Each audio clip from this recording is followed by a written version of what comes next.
I'm Salwa Azzahra from English Education of Department UIN Gunung Jati Bandung. So in this video, I will explain about consecutive and simultaneous interpreting by translating English to Indonesia. So, consecutive interpreting is a mode of interpreting is a way the speaker makes a speech or say few sentence with interpreter notes. The interpreter then produces what speaker said for the audience.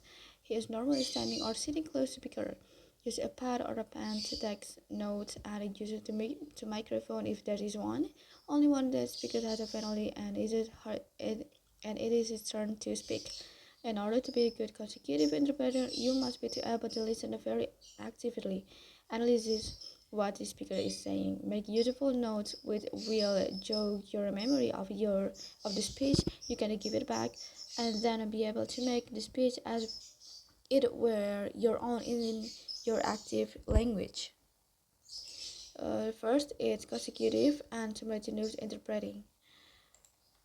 The issue of whether or not to use consecutive or simultaneous interpreting is an important one in any discussion of how to achieve the most accurate interpretation in a format that works adequately for all participants in interpretive events.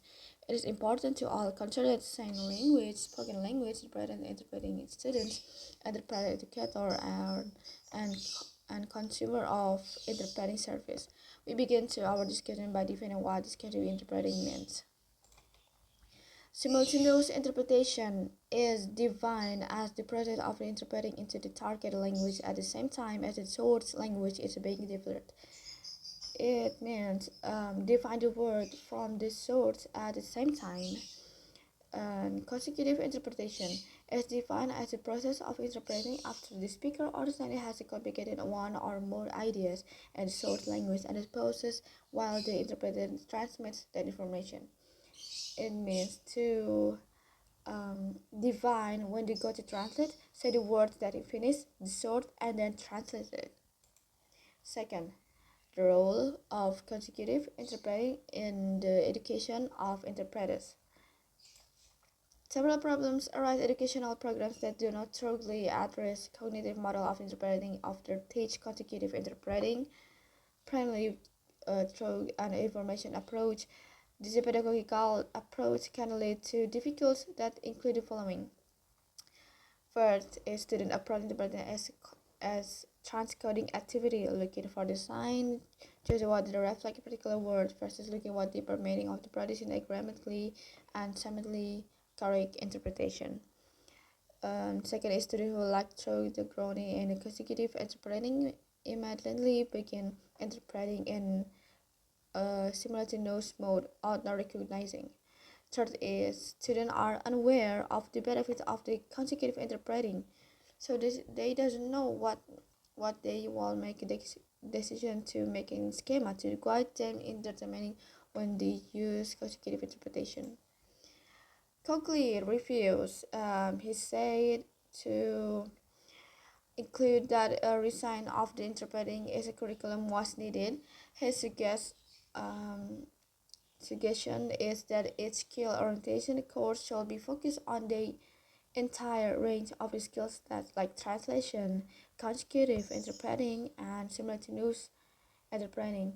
He gave advice each course focus on student skills like focus on its sequence, um, translation at the same time.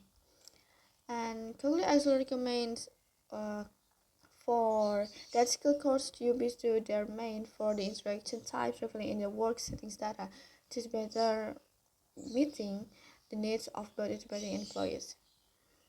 The interaction type including inquiry, narrative, explosion, the persuasive interaction in a course. However, the relative weight each skill set is recognized.